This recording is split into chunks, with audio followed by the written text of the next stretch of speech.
art, you know, like it's kind of fringe festival-ish, you know. It was a theater that's like off-ish, or I guess it's called avant-garde. But all I kept thinking of was the skits from SNL where everyone's a German and they dress in black. It's almost like an Andy Warhol spoof almost, you know. And that's all I kept thinking of, and I wanted to crack up laughing the whole. This is so unlike me to laugh during theater, and I was like trying not to laugh while a theater show was going on. So, and something about that guy, that old friend, he's nary around. He's hard to find. Sure. But anyway, whenever I've met up with him, I get the giggles. So he has sort of a laugh mojo, as I would call it. For some reason, everything is 10 times funnier when he's around. So I'm kind of curious, like, how it's done. He would be like a librarian. Like, the librarians came in to the bookstore for a, I guess they were here for a conference, and that was the best day of working at that bookstore. I'm not sure what kind of mojo they had, but they were hilarious. And it's like, oh, if there could be more days like that.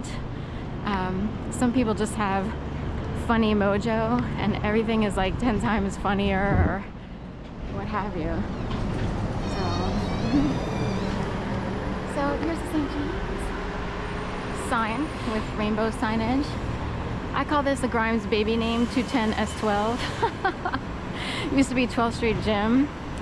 And there was a big to-do about converting it, shutting down the gym, which was an iconic Gayborhood gym. It was a totally cool gym. It's one of these things like, back in the day, like if you wind up in the city, you want to go to a city-like gym. A gym that's like a, you know, it's technically it was like 4 different row homes converted to a gym. So you would be, it's like you would go upstairs over here, go to the yoga studio over here, go, you know, all these different rooms, and brick walls and everything. And it was totally like awesome, like very city-ish. Not like your perfect strip mall gym, you know what I mean? So as soon as I visited there when I first moved here, I was like, this is the gym I want to go to. I was like, you don't even need to do an orientation, we're done.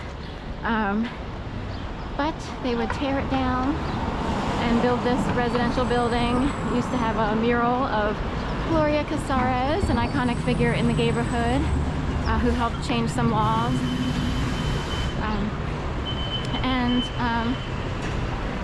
Anyway, she passed away. She worked for several different agencies, but I remember she worked for an agency called Galilei, or similar. I could be, you know, I'm picturing the spelling of it.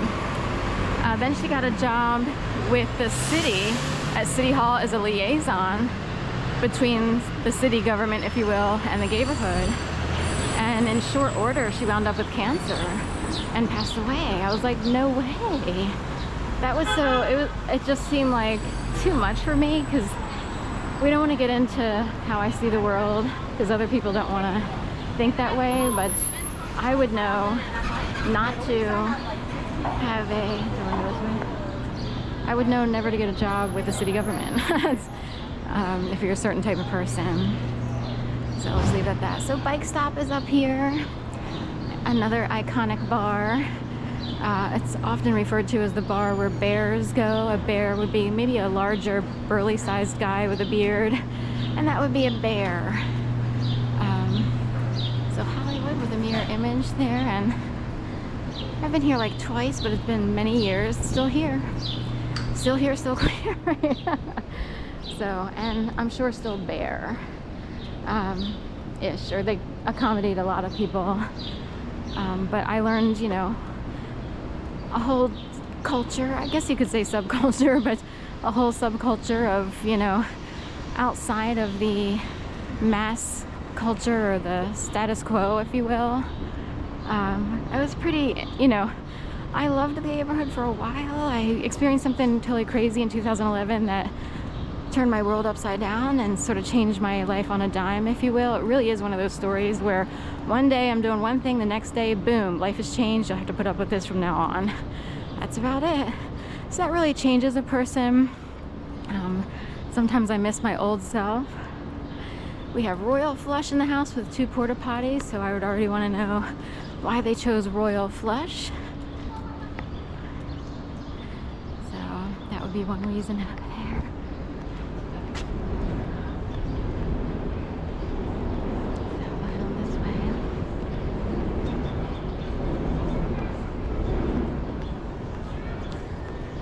Planned Parenthood is here, and today they don't need any special guards. You know, they have protesters from the right wing often here.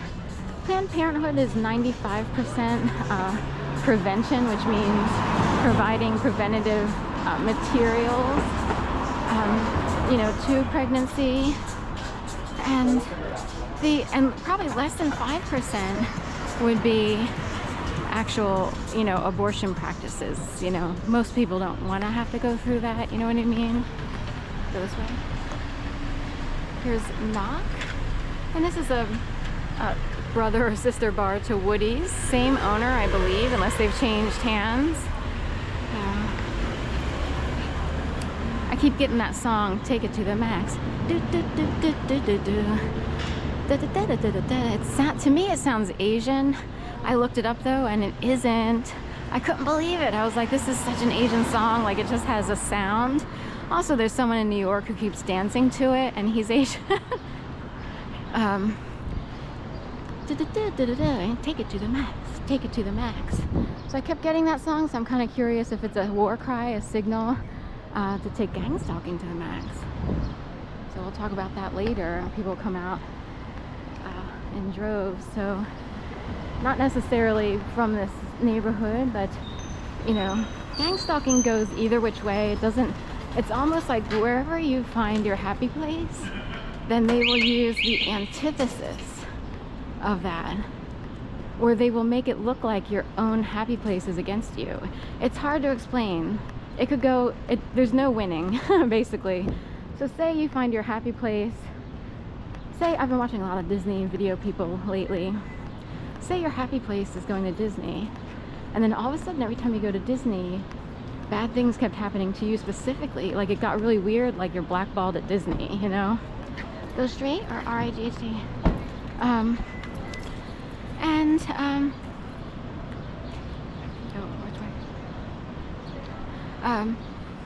And say you're blackballed and it got really weird, like every time you went to order something you wanted, it wasn't available, or it looks like it's available but they say it isn't. You're like, well, there's one in the case. That's, you know, that's been there, that's for display, we don't have any, we forgot to take the display out. And say that happened all the time. That's what orchestrated harassment is like, or whatever you want to call it. And nothing ever works out, and it gets to the point where you're like completely in paranoia land of like, nothing will ever work out. I have no idea where to work, I don't know how to earn a living, everyone's saying the wrong thing, they're not being there. Say even your wife or girlfriend or boyfriend or what have you starts behaving oddly, then they, you know, act like they want to leave, and that's actually what happens. It becomes a very weird experience. I don't know exactly how it's done. So anyway,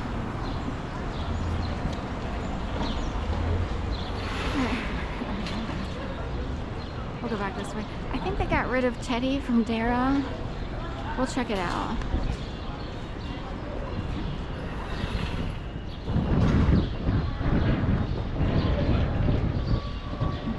It's really crowded right now on Walmart for some